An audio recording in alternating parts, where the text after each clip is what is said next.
Hello. Today we're still in the nationalism section. Yeah. But today we are looking at some of the Latin American revolutions. So if you look over here, you're looking at the Americas, and at this time you're looking at like the colonies. Okay. So now look, the pink stuff that you see up here is England. This right here, this like kind of lighter green, that's France, which has now been sold, remember, to who? Us, the United States. This right here is Dutch. We're not really going to talk about it. And then this right here is Brazil. I'll deal with that probably at the end of this video or tomorrow. I don't know. Depends on how long this video gets. And then look at all of this. Spain. If you remember from like, I don't know, January or whatever, the Treaty of Tordesillas puts a dividing line right here, okay, between what has been discovered in the Americas, because Spain and Portugal were about to go to war. Well, Spain got all of this, Portugal gets Brazil, okay? So for the last however many years, I don't know, 200 or so years, Spain has been controlling all of this, right? Well, there's a group of people down here, down here, that aren't so happy about that. This is going to be Mexico in just about 5 minutes. And it all kind of starts with a priest named Miguel Hidalgo. That is not him. What? There he is. Miguel Hidalgo. There he is. Miguel Hidalgo is the priest of a church, and it's kind of a poorer church. It's kind of a lower level church, but he was noticing how the Spaniard leaders treated the people of New Spain, the colonists. They treated the people not so well, especially some of the lower level people. In Spain, you had like social statuses. It's not just rich, middle, poor. At the very top, you have the peninsulares. And the peninsulares are the people who were born in Spain, and they're like the important people. Okay. Then underneath them, you have the Creoles. They are going to be the people who are Spanish. They're not American. They're not Native American. They're not African. They are Spanish, but they weren't lucky enough to be born in Spain. So in one household, you could have parents who are peninsulares and then children who are creoles, which is a whole like social status down, which is weird, right? Then underneath the creoles is like, ugh, everybody else gross. Okay. And you have the mestizo, who we already talked about. It's the mix between Europeans and Native Americans. And then you have the mulatto, who are the mix between the Europeans and the slaves. And then you have the Africans. And then you have the Native Americans and the slaves. All right. So the social status, it's not really rich, middle, poor. For Spain at this time, it's really more based on birth, like what you are. All right. So that being said, a whole lot of Miguel Hidalgo's people that went to his church were mestizo, mulatto, Native Americans. There were some Creoles, but not a lot of peninsulares. All right. And so he starts talking to the people, and he's like, "Y'all, the Bible says that we're equal, and blah blah blah blah blah." And he's like, "We could do something. Like, there's so many more of us than there are the upper level." So the Spanish War for Independence breaks out. Eventually, Spain leaves. The people of what is going to be called Mexico, and that word does come from mestizo. In fact, Mexico was originally the land of the mestizo. Okay. But anyway, they're going to kick Spain out. So once Spain gets kicked out, awesome. It's a wonderful thing, right? Not so much, because what ends up happening is people take over that are called caudillos, Caudillo. Okay. The caudillos are basically military men who are going to run the government like dictators. In all honesty, things haven't really been made better. Okay. they're going to confiscate land, take land. They're still gonna pay the lower class people nothing. Um, there's still just there's no rights still.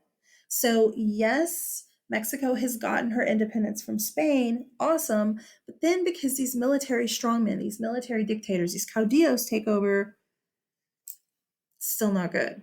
Okay, this right here is a guy who wants to change that. And y'all, please remember, I don't speak Spanish. Yeah, I don't even know if caudillo is said right. Be gentle with me, okay? Benito, always, I hate saying his last name. Juarez is how we say it. Us Texans. Okay, Mr. Benito Juarez, um, he wants to do something called La Reforma, which means the reform. He takes over the government, okay? And these dictators, these caudillos, they are called presidents, presidente, okay? But they're really dictators. But that being said, Benito takes over and he starts this reform, La Reforma. Let's change things. He wants to take the land and redistribute it and allow lower class people to have land. And he wants to like raise raise wages and all kinds of great stuff. But it doesn't really happen. And the caudillos just take over again. Well, that leads us to this guy, Porfirio Diaz. Porfirio Diaz is just another, again, he's called Presidente, I know, but he's just another caudillo. He's just another strongman that takes over after Benito Juarez, right?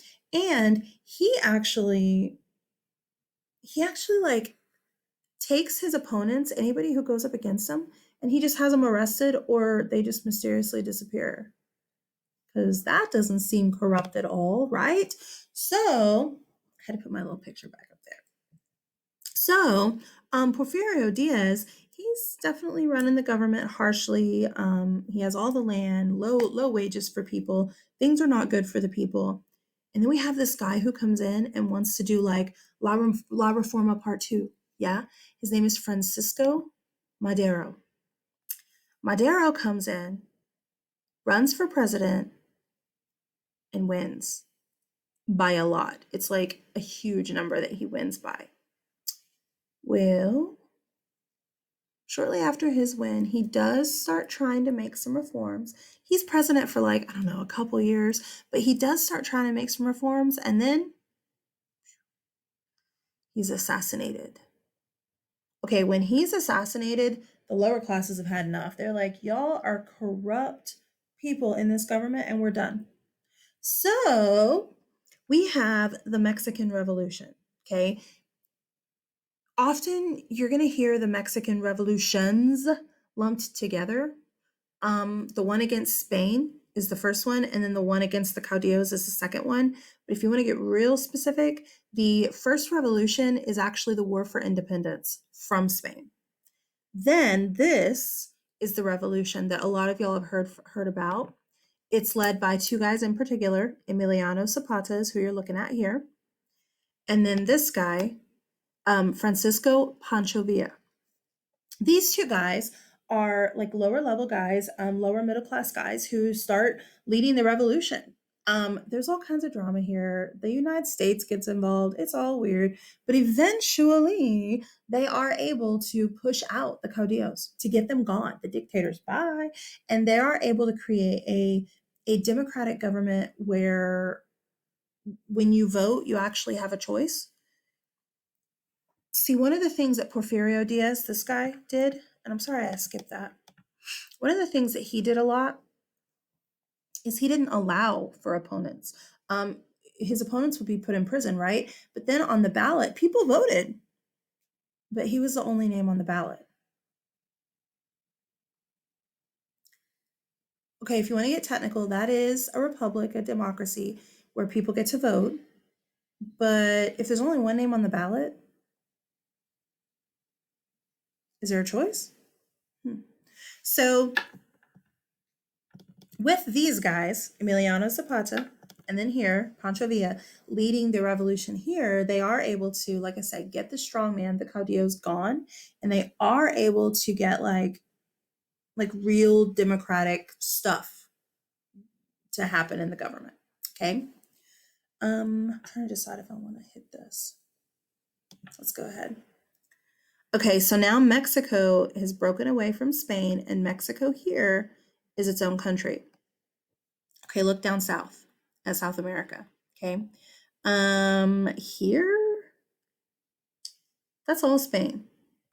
And we're going to have two guys in particular start trying to get rid of Spain in Latin America as well. South America, I'm sorry. This is the first one. Simón Bolívar. Simón Bolívar is from Venezuela. If we look up close at a map of South America, you can see Venezuela right here. Okay. Simón Bolívar wants to get rid of Spain. If I remember right, I believe he's Creole. But I could be wrong. But anyway, he wants to start getting rid of Spain, and because he has, I don't think he's Peninsulari, but because he has money, he's able to like fund this revolution. And so he kicks Spain out of Venezuela, and then check this out. He just kicks Spain out of like all of these northern countries. Impressive. Look right here. His name is Simón Bolivar. Bolivar. You think Bolivia was named after him? Okay, so Simón Bolivar is up here, like liberating all of these countries from Spain. Meanwhile, you have another guy liberating countries down in southern South America.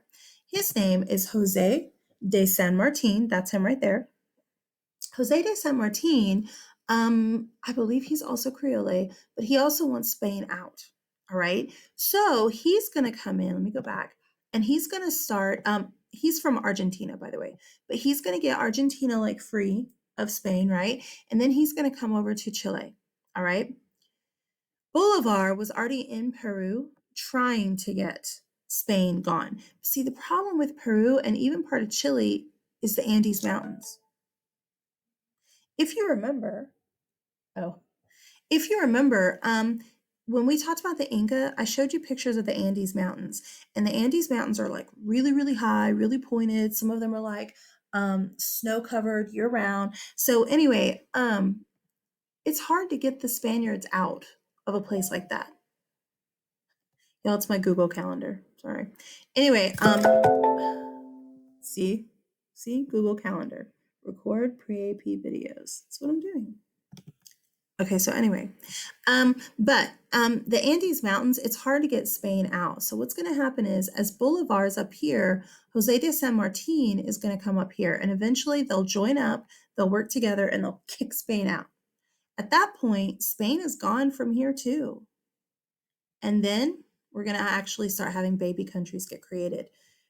I told you, baby countries, including Mexico, are always going to struggle. And in the 1800s, a lot of these Latin American countries do struggle quite a bit. So just keep that in mind because I'll talk about it more. Probably not next week, but the week after. Okay, let's talk Brazil for a second. Is Brazil Spanish? Again, remember that dividing line? The Treaty of Tordesillas, okay? Brazil is Portuguese. And again, I've already told you this, but again, if you go to Brazil today, they speak a form of Portuguese. They don't speak Spanish there, okay? So that being said, Brazil, do you remember when Napoleon Bonaparte went to attack Portugal and he got stopped by Spain? Do you remember that? Yeah. Anyway, the royal family of Portugal, to get away from Napoleon, he went to his colonies in Brazil. Okay. The Brazilians totally took care of him. They weren't like, ugh, get out of here. They totally took care of him. And as a result, whenever it was time for him to leave, once the whole Napoleon threat was gone and Napoleon was like down here on the island of St. Helena, way off the coast over here, the king of Brazil is like, okay, thank you guys. I'm going to go back, right? Brazil says, king, We helped you out. Can we have control of our own country? They just ask for it, guys. All they do is ask. And you know what the King of Brazil says? Oh, just kidding. The King of Portugal says? He says, yeah. What? Is this going to happen again this year? No. This is a bloodless revolution. Okay. There's no blood here, no bloodshed. And I'm sure there was some like guy who killed somebody else in all of this, but for the most part, there's like no big wars or anything like that. Okay. What like the deal that's made is this: the Prince of Portugal is this guy right here. This guy right here. His name is Dom.